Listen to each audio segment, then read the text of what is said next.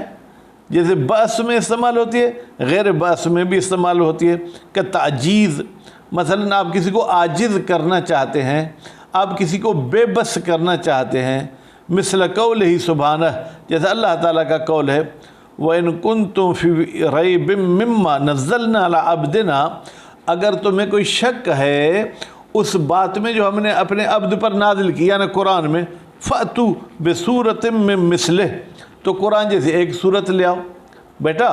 اب یہ فَأْتُوا یعنی ایسا نہیں کہ اللہ انہیں ابھار رہا ہے کہ آیت لے آؤ، بلکہ تم بے بس ہو، تم عاجز ہو، کبھی بھی ایسی کوئی صورت نہیں لا سکتے۔ وہ تمنی، اور دوسرا جو ہے کیا ہے بیٹا، وہ تمنی کی معنی کے لیے بھی استعمال ہوتا ہے، جیسے شاعر کا قول الا ایھا اللیل الطویل، اے لمبی رات، الا انجلی، تو کیوں جلدی نہیں گزرتی، بصبح، تاکہ صبح ہو جائے، وما الاصباح من کے بامثل، اور صبح تیرے جیسا نہیں ہوتا، صبح کو آنکھیں کھل جاتی ہیں، روشنی ہوتی ہے، پھر دیدار اچھے طریقے سے ہوتا ہے۔ شاہد مثال بیٹا انجلی میں ہے کہ یہ جو ہے کہ تمنا کی معنی دے رہا ہے۔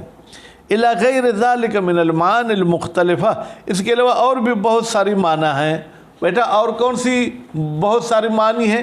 مثلا کبھی کبھی امید کے لیے آتا ہے، یا لیت شباب یعود لنا فاخبرہ بما فعل المشیب، اے کاش جوانی پھر لوٹ آتی تو میں اس کو بتاتا کہ بڑھاپے نے میرے ساتھ کیا کیا ہے۔ اب یہاں پر جو ہے کیا ہے، کوئی جناب فعل امر تو نہیں آیا، یہ میں نے باب مثال، کبھی کبھی انسان ایسے جملوں میں بھی حیت امر استعمال کرتا ہے جس کی بأس والی معنی نہیں ہوتی۔ الی غیر ذالک من المعانی المختلفہ المغایرہ للبأس، وہ معنی جو بأس کے مخالف ہوتی ہیں۔ بیٹا توجہ، بأس ہمیشہ اس کام کے لیے ہوتا ہے جو میرے بس میں ہو۔ پڑھانا میرے بس میں ہے تو مجھے کوئی بزرگ کہہ سکتے ہیں بیٹا پڑھاؤ، پڑھنا آپ کے بس میں ہے تو ہم کہہ سکتے ہیں کہ بیٹا پڑھو، لیکن اڑنا آپ کے بس میں نہیں ہے، میرے بس میں نہیں۔ اگر کوئی ہمیں کہے کہ تم اڑو تو یہ بأس والی معنی نہیں ہوگی۔ فَيَلْزَمُ أَن تَكُونَ الْحَيَّةُ مُشْتَرَكَةً بَيْنَ الْمَعَانِ الْمُخْتَلِفَةِ، پھر تو لازم آتا ہے کہ یہ حیت جو ہے بیٹا یہ ایک ایسی چیز ہو جو مشترک ہو مختلف معنیوں میں ہو۔ من البأس و تعجیز و تمنی، کبھی یہ بأس کی معنی میں استعمال ہو، کبھی تعجیز کی معنی میں استعمال ہو، اور کبھی تمنا کی معنی میں استعمال ہو۔ والجواب یا الجواب، یہ تو انہوں نے سوال کیا کہ بھائی بأس کے علاوہ اور بھی معنی ہیں، ہم اس کا جواب دیتے ہیں۔ ان حیت افعل، بتحقیق افعل کی حیت قد استعملت فی جمیع الموارد فی البأس، بھائی تمام موارد میں اس کی معنی بأس ہے۔ کس کی طرف ابھارتے؟ الی المتعلق، جس کے ساتھ یہ حیت کا تعلق ہے۔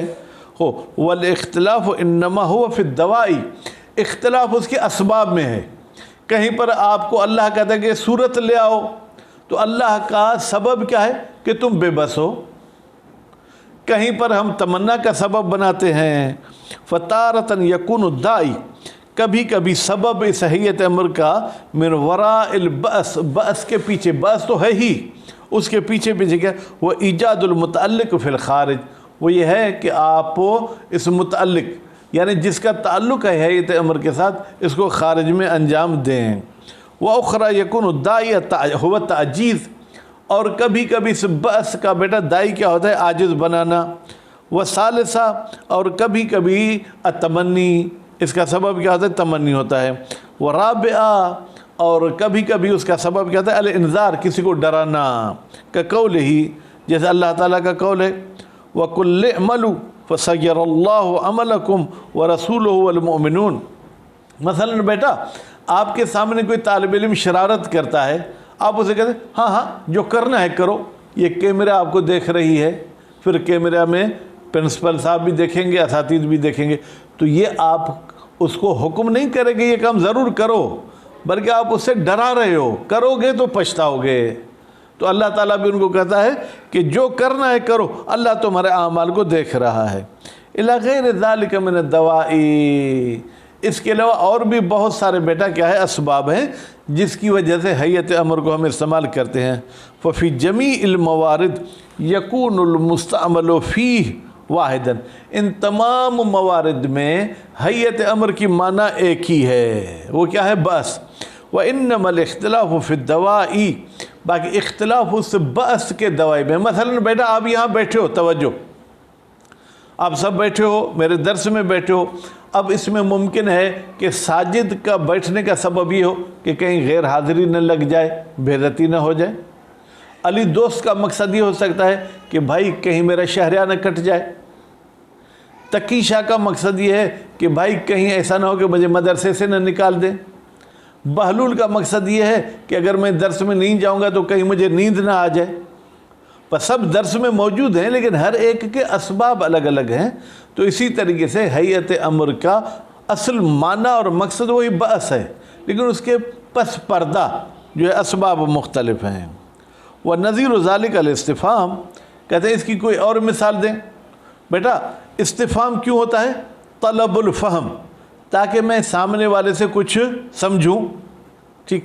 لیکن کبھی کبھی اللہ تعالیٰ آپ کو کہتا ہے کیا علم والے اور جاہل مساوی ہیں؟ کیا اللہ سمجھنا چاہتا ہے؟ نہیں، بلکہ اللہ جو ہے یہ انکار کرنا چاہتا ہے کہ عالم اور غیر عالم مساوی نہیں ہیں۔ بظاہر استفہام ہے، طلب ہے، لیکن اس طلب کے پیچھے ہمارا مقصد کیا ہے کہ سامنے والے سے ہم انکار کا اقرار لے لیں۔ فقط یکون الداعی ہو طلب الفہم، کبھی کبھی استفہام کا سبب کیا ہوتا ہے کہ ہم سمجھنا چاہتے ہیں۔ وَأُخْرَى أَخْذُ الْإِقْرَارِ، اور کبھی کبھی ہم سامنے والے سے اعتراف لیتے ہیں۔ مثلا یہ کیا تو صبح کو یہ کام نہیں کر رہا تھا؟ تو اس کا مطلب یہ کہ وہ مانے کہ ہاں میں نے یہ کام کیا ہے۔ جیسے اللہ تعالیٰ فرماتے ہیں هَلْ يَسْتَوِي الَّذِينَ يَعْلَمُونَ وَالَّذِينَ لَا يَعْلَمُونَ، تو بیٹا یہاں پر جو ہے کیا ہے؟ طلب الفہم مراد نہیں ہے بلکہ اقرار مراد ہے۔ خوب، وَالْمُسْتَعْمَلُ فِيهِ، اور وہ معنی کہ جس میں استعمال کیا گیا استفہام کو، واحد، وہ ایک ہی ہوا انشاء و طلب الفہم، وہ یہ ہے کہ ہم ایجاد کرنا چاہتے ہیں کہ ہم سمجھنا چاہتے ہیں، لیکن اس انشاء طلب الفہم کے پیچھے پیچھے ہمارا مقصد جو ہے کیا ہے؟ وہ سامنے والے سے اقرار لینا ہے یا کچھ انکار کرانا ہے۔ تو اس حوالے سے معنی حیت امر کی ایک ہی ہو گئی، بس اس کے پس پردہ بہت سارے مقاصد ہو سکتے ہیں۔ تو آج کے درس میں آپ نے حیت امر کی معنی کے بارے میں 3 قول پڑھے بیٹا، ایک وجوب، ایک ندب، ایک یہ کہ یہ حیت امر ایک جامع معنی کے لیے وضع کیا گیا ہے جو وجوب اور ندب دونوں کو شامل ہے۔ صلی اللہ علی محمد و آل محمد وعجل فرجہم۔